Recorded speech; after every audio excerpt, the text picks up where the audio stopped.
RS group of schools. आज के इस वीडियो में हम पढ़ेंगे क्लास 9th का 4th चैप्टर जो कि हिंदी पद्य से संबंधित है और जिसमें हम पढ़ने जा रहे हैं भारतेंदु हरिश्चंद्र के जीवन परिचय के बारे में। भारतेंदु हरिश्चंद्र का कार्यकाल, उन्होंने जो साहित्यिक योगदान दिया उसके बारे में पढ़ेंगे, उनकी रचनाएं और उनकी भाषा शैली के बारे में डिस्कस करेंगे। तो आइए शुरू करते हैं।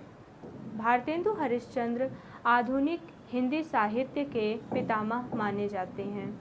वे हिंदी में आधुनिकता के पहले रचनाकार थे और इनका मूल नाम था हरिश्चंद्र। भारतेंदु इनकी उपाधि थी। इनका कार्यकाल युग की संधि पर था।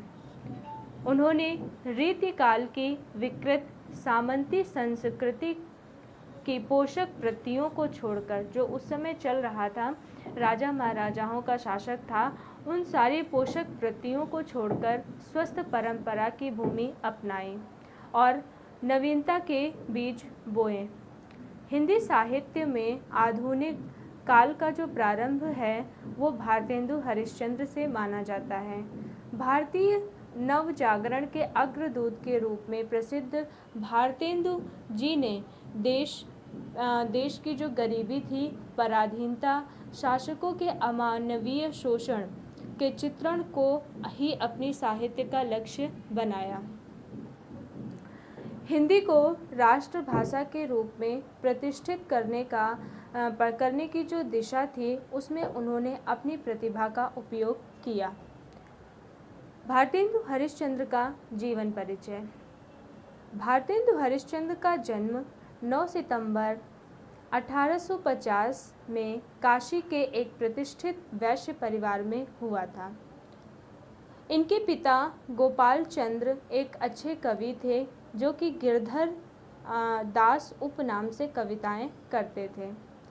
1857 में जब प्रथम विश्व युद्ध चल रहा था, भारतीय स्वतंत्रता संग्राम के समय इनकी उम्र मात्र 7 वर्ष की रही होगी। ये दिन उनके बचपन के थे। भारतेंदु का कृतित्व साक्ष्य है कि उन्होंने एक बार अगर आंखें खोलकर समाज के जिस परिस्थितियों को जैसे देखा, फिर उन्होंने उससे नज़र नहीं फेरी। 35 वर्ष की संक्षिप्त आयु में उन्होंने मात्रा और गुणवत्ता की दृष्टि से इतना लिखा, इतनी दिशाओं में काम किया कि वह उनका समूचा रचनाक्रम जो था वो पथ प्रदर्शक बन गया।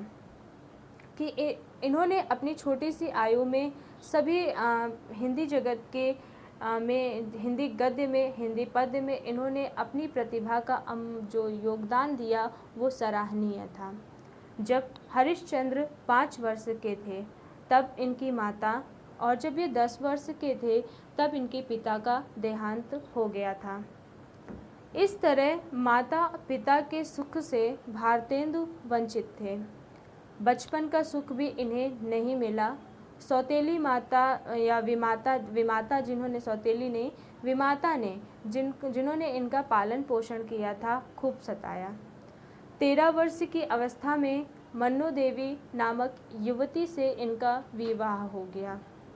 संवेदनशील व्यक्ति के नाते उनमें स्वतंत्र रूप से देखने, सोचने व समझने की आदत का विकास होने लगा था।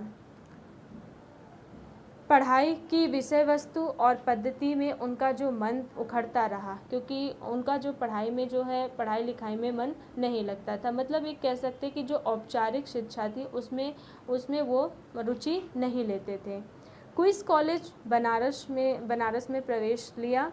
3-4 वर्षों तक कॉलेज आते जाते रहे, पर यहाँ से उनका मन बार बार भागता रहा। स्मरण शक्ति जो है तीव्र थी, ग्रहण क्षमता इनकी अद्भुत थी, इसलिए परीक्षाओं में उत्तीर्ण होते रहे। बनारस में उन दिनों अंग्रेजी पढ़े लिखे और प्रसिद्ध लेखक राजा शिव प्रसाद सितारे हिंद थे। भारतेंदु हरिश्चंद्र उनके घर आते जाते रहे और उन्होंने उन्हीं से जो है अंग्रेजी की शिक्षा ग्रहण की। उन्हीं से अंग्रेजी शिक्षा सीखी और आगे स्वाध्याय से संस्कृत, मराठी, बंगला, गुजराती, पंजाबी, उर्दू आदि भाषाएं सीख ली। उनको काव्य प्रतिभा, जो उनकी काव्य प्रतिभा थी, अपने पिता से विरासत के रूप में मिली हुई थी। उन्होंने 5 वर्ष की अवस्था में ही दोहा बनाकर अपने पिता को आश्चर्यचकित कर दिया था। अत्यधिक उदार व दानशील होने के कारण इनकी आर्थिक स्थिति कमज़ोर हो गई। स्वभाव से ही ये लोगों के दुख दर्द समझते थे और जो कोई भी इनके पास जाता था मदद के लिए तो वो इनकी मदद करने के लिए तैयार रहते थे, जिससे क्या हुआ कि दूसरों की मदद करते करते इनकी आर्थिक स्थिति जो है वो कमज़ोर हो गई। वे ऋणग्रस्त हो गए। बहुत कोशिश करने के बाद भी जो है वो ऋण से मुक्त नहीं हो पाए और क्षय रोग से ग्रस्त हो गए। हिंदी साहित्य का ये टिमटिमाता या जगमगाता सितारा सन 1885 ईस्वी में सदैव के लिए इस संसार से विदा हो गया। भारतेंदु हरिश्चंद्र का साहित्यिक योगदान क्या था? भारतेंदु के वृहत साहित्यिक योगदान के कारण ही 1868 से 1900 तक के काल को भारतेंदु युग के नाम से जाना जाता है। 15 वर्ष की अवस्था से ही भारतेंदु ने साहित्य सेवा प्रारंभ कर दी थी। 18 वर्ष की अवस्था में उन्होंने कवि वचन सुधा नामक पत्रिका निकाली, जिसमें उस समय के बड़े बड़े विद्वानों की रचनाएं छपती थीं। वे 20 वर्ष की अवस्था में मजिस्ट्रेट बनाए गए और ऑनररी मजिस्ट्रेट बनाए गए और आधुनिक हिंदी साहित्य के जनक के रूप में प्रतिष्ठित हुए। उन्होंने 1868 में कवि वचन सुधा और 1873 में हरिश्चंद्र मैगजीन और 1874 में स्त्री शिक्षा के लिए बाल बोधिनी नामक पत्रिकाएं निकाली। साथ ही उनके समांतर साहित्यिक संस्थाएं भी खड़ी की। वैष्णव भक्ति के प्रचार के लिए उन्होंने तदीय समाज की स्थापना की। अपनी देशभक्ति के कारण राजभक्ति प्रकट करते हुए भी उन्होंने अंग्रेजी हुकूमत को भाजन बनना पड़ा। उनकी लोकप्रियता से प्रभावित होकर काशी के जो विद्वान थे, उन्होंने 1880 में उन्हें भारतेंदु की उपाधि प्रदान की। हिंदी साहित्य को भारतेंदु की देन भाषा तथा साहित्य दोनों ही क्षेत्रों में है। भाषा के क्षेत्र में उन्होंने खड़ी बोली के उस रूप को प्रतिष्ठित किया जो उर्दू से भिन्न है और हिंदी क्षेत्र की बोलियों का रस लेकर संबंधित हुआ है। इसी भाषा से उन्होंने अपने संपूर्ण गद्य साहित्य की रचना की।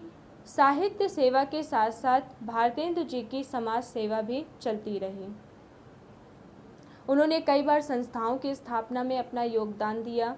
दीन दुखियों, साहित्यिकों तथा मित्रों की सहायता करना वे अपना प्रथम कर्तव्य मानते थे। भारतेंदु हरिश्चंद्र की प्रसिद्ध रचनाएं कौन कौन सी हैं? क्योंकि वो बहुमुखी प्रतिभा के धनी थे, हिंदी पत्रकारिता, नाटक और काव्य के क्षेत्र में उनका बहुमूल्य योगदान रहा। हिंदी में नाटकों का प्रारंभ भारतेंदु हरिश्चंद्र से ही माना जाता है। भारतेंदु के नाटक लिखने की शुरुआत जो है वो बंगला के विद्या सुंदर, जो कि 1867 में नाटक के अनुवाद से होती है। यद्यपि नाटक उनके पहले भी भारतेंदु हरिश्चंद्र के पहले भी नाटक लिखे जाते रहे हैं, किंतु नियमित रूप से जो खड़ी बोली में अनेक नाटक लिखकर भारतेंदु ने ही हिंदी नाटकों की नींव को मजबूत बनाया। इनके प्रमुख नाटक जैसे हैं मुद्रा राक्षस, सती प्रताप, अंधेर नगरी, नील देवी, रत्नावली। काव्य कृतियाँ इनकी प्रमुख हैं जैसे कि भक्ति, प्रेम माधुरी, प्रेम तरंग, प्रेम सरोवर, दान लीला। उपन्यास है इनका पूर्ण प्रकाश तथा चंद्रप्रभा सामाजिक उपन्यास माने जाते हैं। निबंध संग्रह दिल्ली दरबार दर्पण और सुलोचना।